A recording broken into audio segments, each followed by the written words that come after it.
Argument یہ پیش کرتے ہیں کہ جی خواب میں کچھ ایسا دکھایا گیا ہے کہ مجھے یہ بم باندھ کر جو ہے وہ ایک فلاں شخص کو مارنا ہے، اور وہ یہ بھی آرگومنٹ دیتے ہیں کہ قرآن مجید میں حضرت خضر علیہ السلام کا جو قصہ ہے، جس میں ان کا نام تو نہیں نقل کیا گیا، لیکن انہوں نے اللہ کے حکم سے ایک بچے کو جو کھیل رہا تھا اس کو قتل کر دیا، اور بعد میں کہا کہ یہ نافرمان بننے والا تھا، اس لیے اللہ کے حکم سے ایسا میں نے کیا ہے۔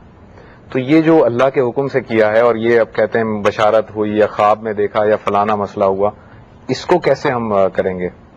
ایک تو اگر بات چھڑی گئی ہے تو میں یہ چاہوں گا کہ اگر ہمارے بعض بھائی کے جو خاص اس جذبے سے سرشار ہیں وہ اس بات کو سن رہے ہیں تو وہ یہ جان لیں کہ دین کے معاملے میں کبھی فیصلہ جذبات میں نہیں کرنا چاہیے۔ دین قرآن مجید کی آیات اور اس کے پیغام سے پھوٹتا ہے۔ قرآن مجید میں اللہ تعالیٰ نے انسان کی جان لینے کو ایک بدترین جرم قرار دیا ہے۔ انسان کی جان لینا اور مسلمان کی جان لینا، اس کے لیے وعید جہنم کی ہے، اس میں ہمیشہ کے لیے جانے کی۔ اس لیے اگر فرض کیجئے تھوڑی دیر کے لیے میں نے مان لیا کہ آپ کو کہیں سے یہ بات محسوس ہو رہی ہے کہ میں اگر دوسرے کو ماروں گا، اس کی جان لوں گا تو اس سے مجھے کچھ فائدہ ہوگا، مجھے ثواب ملے گا، اپنا اطمینان کر لیں۔ جان بڑی قیمتی ہے، یہ خدا کی نعمت ہے۔ میں آپ سے گزارش کروں، خواب میں اللہ کی طرف سے اشارہ بھی ہو سکتا ہے اور خواب میں شیطان بھی آ سکتا ہے۔ اس کی وجہ یہ ہے کہ خواب اگر پیغمبر کا ہے تو آخری حد تک برحق ہے، وہ وہی ہے۔ خواب اگر انسان کا ہے تو وہ خواب رحمانی بھی ہو سکتا ہے، وہ خواب شیطانی بھی ہو سکتا ہے۔ فیصلہ کون کرے گا؟ فیصلہ یہ کتاب کرے گی۔ اس لیے اگر آپ کو یہ خواب آ رہا ہے کہ آپ کسی دوسرے شخص کی جان لے لیں تو آپ یقین جانیے کہ یہ خواب رحمانی نہیں ہو سکتا، اس لیے کہ اللہ کبھی کسی انسان کی جان لینے کا حکم نہیں دیتے، الا یہ کہ اس جان کے لیے جانے کا اللہ تعالیٰ کی کتاب سے فیصلہ ہو گیا۔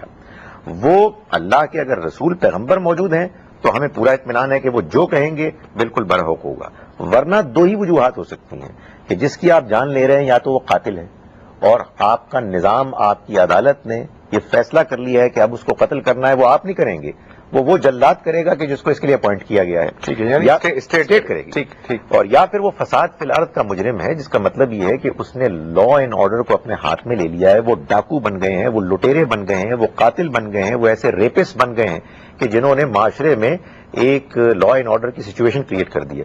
اس کو بھی لا ہی یعنی اسٹیٹ، اس کے خلاف کاروائی بھی اسٹیٹ اتھارٹی کرے گی۔ میں اور آپ اگر کرنا شروع کر دیں گے تو اس کا مطلب یہ ہے کہ ہر انسان دوسرے انسان کی جان لے سکتا ہے۔ آپ یقین جانیے کہ اس کو کبھی خدا تعالیٰ آپ کے خواب میں لا کے آپ کو نہیں ابھار سکتا۔ ڈاکٹر صاحب ایک بریک پہ جاتے ہیں ہم، ناظرین بریک کے بعد واپس آتے ہیں، کچھ مزید انٹرسٹنگ کوشچنز ہیں ان پہ بات کرتے ہیں بریک کے بعد۔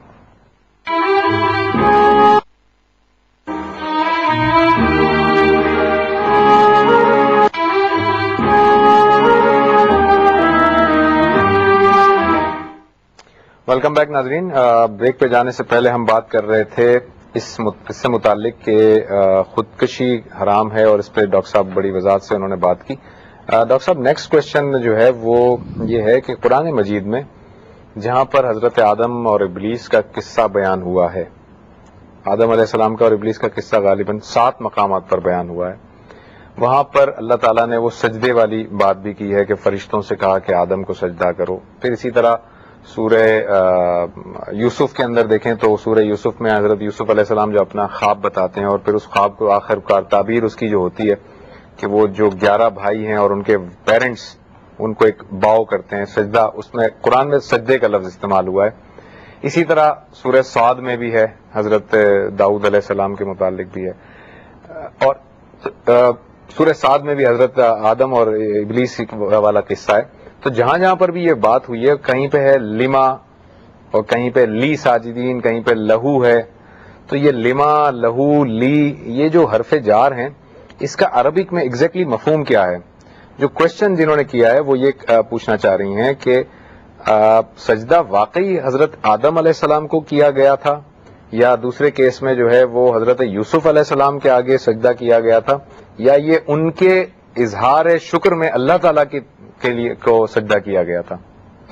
دیکھیں، میں ایک تو یعنی سوال کا اصل جواب ہے، اور ایک میں جو ہماری یہ بہن ہے ان کی اس الجھن کے بارے میں ایک مشورہ ان کو دینا چاہتا ہوں کہ قرآن مجید میں اگر کوئی بات آپ کو ایسی محسوس ہو کہ جو بظاہر آپ کے اپنی جو ایک ٹیسٹ ہے یا انڈرسٹینڈنگ ہے اس سے مختلف ہے، تو پہلی کوشش یہ کریں کہ آپ یہ دیانتداری سے جاننے کی کوشش کریں کہ قرآن کہہ رہا ہے. کیونکہ بعض اوقات یہ ہوتا ہے کہ انسان اپنے ذہن کے مفہوم کو قرآن مجید میں دیکھنا چاہتا ہے، اس کے نتیجے میں ہوتا یہ ہے کہ انسان قرآن کو سمجھ نہیں پاتا. تو پہلے یہ طے کر لینا چاہیے کہ اصل میں یہ جو آیات ہیں ان کا مفہوم کیا ہے. مفہوم سامنے آ جائے، اس کے بعد آدمی محسوس کرے کہ بات ابھی تک سمجھ میں نہیں آئی، تو آدمی غور کرتا رہے، قرآن مجید کی جو ظاہری بات ہے اس کو مان لے اور مختلف تفاسیر کو پڑھے، لوگوں سے سوال کرے، غور و فکر کرے. اللہ تعالیٰ رہنمائی کرتے ہیں. میرا تجربہ یہ ہے کہ اللہ تعالیٰ راہیں کھولتے ہیں. گزارش یہ ہے کہ جیسے ہر زبان میں وربز جو ہوتے ہیں، افعال، ان میں سے بعض ایسے ہوتے ہیں کہ جن کے صلے ہوتے ہیں، پریپوزیشنز. جیسے آپ کہتے ہیں نا کہ ہی ریچڈ لاہور، لیکن آپ کہتے ہیں ہی ارائیوڈ ایٹ دا اسٹیشن، تو ارائیو کے ساتھ ایٹ کی پریپوزیشن ہے. اسی طرح سے عربی زبان میں بعض وربز ایسے ہیں کہ جن کی کچھ پریپوزیشنز آتی ہیں. تو سجدہ جو فعل ہے اس کی پریپوزیشن ہے لام. یہ آتی ہے اس اسم ناؤن کے ساتھ کہ جس کو سجدہ کیا جائے. چنانچہ قرآن مجید میں ہم دیکھتے ہیں کہ سورہ اقرا میں ہے وَاسْجُدُوا لِلَّهِ وَاعْبُدُوا، وَاسْجُد وَاقْتَرِب، وہ تو خیر الگ ہے، وَاسْجُدُوا لِلَّهِ وَاعْبُدُوا یہ الگ سے آیا ہے. اور ظاہر ہے کہ وَاسْجُدُوا لِلَّهِ، اللہ کو سجدہ کرو، تو جس کو سجدہ کرنا ہے اس سے پہلے لام آ گیا. یہی معاملہ حضرت آدم کے لیے بھی تھا کہ اسجدوا لآدم، تم سجدہ کرو آدم کو. وہی لام کہ جو اللہ کے ساتھ آیا وہی لام آدم کے ساتھ آیا. تو معلوم یہ ہوا کہ یہ بات تو صحیح نہیں ہے کہ لام کی وجہ سے ہم کوئی ایسا مفہوم پہنانے کی کوشش کریں کہ اصل میں تو سجدہ اللہ کے لیے تھا، سجدہ حضرت آدم ہی کے لیے تھا. تاہم یہ بات اپنی جگہ پر ہے کہ سجدے سے مراد یہ لازم نہیں ہے کہ کوئی شخص اپنا ماتھا زمین پر ٹکا کے کسی کے لیے آخری حد کی جو تعظیم ہے اس کے لیے سجدہ کرے. یہ ہو بھی سکتا ہے، اور بعض اوقات تعظیماً جھکنے کے لیے بھی لفظ سجدہ آتا ہے. کہنے کا مقصد یہ ہے کہ سجدہ بعض اوقات مکمل اور بھرپور سجدہ ہوتا ہے، بعض اوقات یہ رکوع کے لیے یا محض انکلائن کرنے کے لیے بھی اپنے آپ کو. حضرت یوسف علیہ السلام کے لیے بھی جو لی ساجدین، وہ بھی ایسے ہی، وہ بھی بالکل اسی طرح سے ہے.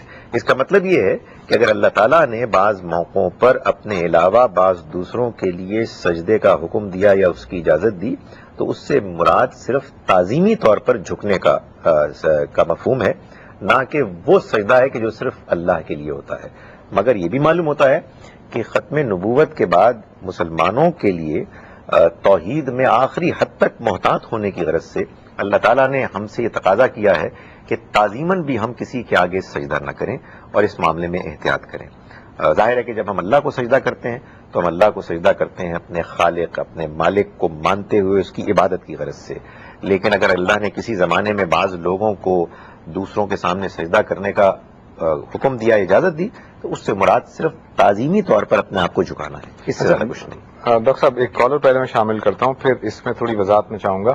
السلام علیکم. جی زبیر صاحب، مجھے دو سوال کرنے تھے آپ سے. جی فرمائیے، کون صاحب بول رہے ہیں؟ سر وسیم بات کر رہا ہوں میں کراچی سے. جی وسیم صاحب. سر سب سے پہلے تو یہ مجھے معلوم کرنا تھا، جیسے کسی شخص کا انتقال ہو جاتا ہے اس کی بیوہ کی چوڑیاں چھڑوا دی جاتی ہیں. نمبر دوسرا سوال یہ تھا میرا، کیا ہے اس کے جو بھائی وغیرہ ہوتے ہیں ان کو وہ روپٹے پہناتے ہیں، اس کی روایت کہاں سے ملتی ہے؟ کیا بھائی سر پہ روپٹے پہناتے ہیں بیوہ کے. اچھا، تو اس کی روایت کہاں سے ہے؟ ٹھیک ہے جی، ابھی بات کرتے ہیں. اللہ حافظ. ڈاکٹر صاحب یہ جو آپ نے کہا کہ ختم نبوت کے بعد اللہ تعالیٰ نے ہم سے یہ تقاضا کیا ہے کہ جو تعظیمی جو سجدہ ہے وہ بھی نہ کیا جائے، تو ہم عام طور پر جو دیکھتے ہیں کہ جو باؤ کرتے ہیں ہم، اسپیشلی کانوکیشن میں ڈگری کنفر کرتے وقت اسٹوڈنٹ جو ہے وہ باؤ کرتا ہے ڈگری جب اسے کنفر کی جاتی ہے، یا اس طرح کے اور مواقع آتے ہیں، تو یہ بالکل نہیں ہے، منع کر دیا گیا ہے. نہیں، میں اس سجدے کی بات کر رہا تھا کہ جس میں آپ اپنی پیشانی کو زمین پر ڈالتے ہیں. باقی ذرا اس سے کمتر جھکنے کے معاملے میں ظاہر ہے کہ آدمی اپنے مزاج کے لحاظ سے اگر احتیاط کرتا ہے تو بہتر ہے، لیکن یہ کہ ذرا تھوڑا سا انکلائن کرنا یہ تو ویسے ہی ایک عاجزی کی بھی نشانی ہوتی ہے کہ آپ سلام کر رہے ہیں تو ذرا جھک کے سلام کر رہے ہیں. ٹھیک.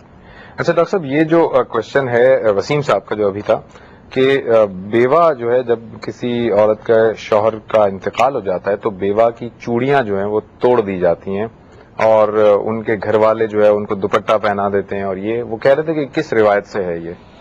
دیکھیں جی، بیوگی کے عالم میں تو اللہ تعالیٰ کا جو تقاضا ہے، جو روایات سے معلوم ہوتا ہے، وہ بس اتنا ہے کہ خاتون اگر وہ اپنی خاص طور پر سسرال میں رہ رہی ہیں تو بالکل سادہ طریقے سے رہیں، اور جو عام طور پر ایک بناؤ سنگھار کا امکان ہوتا ہے اس کو وہ چھوڑ دیں، اور اگر کہیں وہ کام کاج کے لیے نکلتی ہیں تو وہ رات ڈیفینیٹلی ایک جگہ پر جہاں وہ مقیم ہیں بسر کریں۔ ایک بات بالکل واضح ہے کہ چاہے بیوگی ہو چاہے طلاق کے موقع کی عدت ہو، دونوں صورتوں میں جو بات بڑی سگنیفیکنٹ ہے وہ یہ ہے کہ اگر خاتون حاملہ ہیں اور ان کے بچہ ہو جاتا ہے تو چاہے وہ شوہر کی وفات کے ایک دن کے بعد چند گھنٹوں کے بعد ہو، عدت کی مدت ختم ہو جاتی ہے۔ تو معلوم یہ ہوا کہ اصل میں یہ جو عدت ہے، چاہے بیوگی کے عالم میں چاہے طلاق کے عالم میں، یہ در حقیقت اس مقصد کے لیے ہے کہ خاتون کے پیٹ میں بچہ ہے یا نہیں ہے، اور اگر ہے تو یہ واضح ہو جائے کہ اس کی ولدیت کس کی ہے، اس مقصد کے لیے ہے۔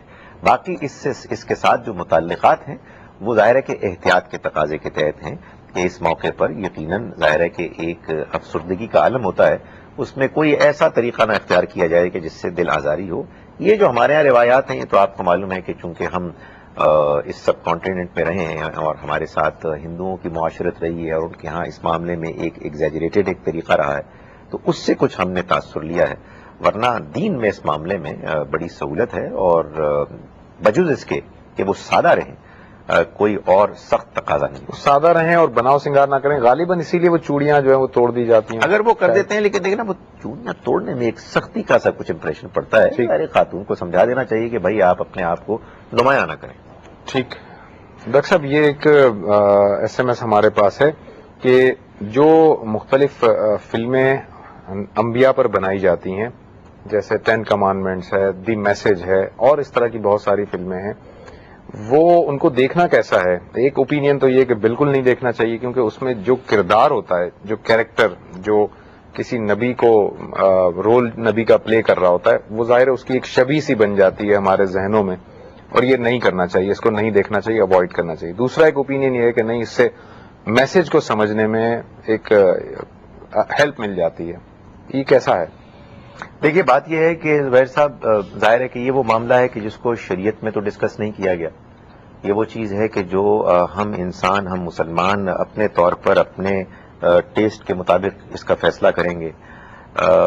ذاتی طور پر آنیسٹلی میں ابھی تک کمفرٹیبل نہیں ہوا اس بات سے کہ پیغمبر کیا صحابہ کرام کے کردار کو بھی کوئی ایکٹر یا ایکٹریس ادا کرے، لیکن یہ میرا ذاتی ٹیسٹ ہے۔ میں نے دیکھا ہے کہ بہت سے لوگ ہیں کہ جنہوں نے دا میسج ہو یا باقی دوسری فلمیں ہوں، ان کو بڑے شوق سے دیکھا ہے، اور وہ یہ کہتے ہیں، اور میں ان کی بات کو غلط نہیں کہتا، کہ اس سے بہت ایک تاثیر انسان کو محسوس ہوتی ہے، اس میں پیغام ملتا ہے۔ اس معاملے میں آپس میں ڈیبیٹ ڈسکشن جاری رہنی چاہیے۔ جو ہمارا احساس ہے اس معاملے میں، حساسیت ہے، وہ بھی ایک مطلوب چیز ہے، لیکن ظاہر ہے کہ دین کا پیغام دور حاضر کے تقاضوں کے مطابق بہتر سے بہتر طریقے سے پیش کیا جائے، یہ بھی ایک مطلوب اور پسندیدہ چیز ہے۔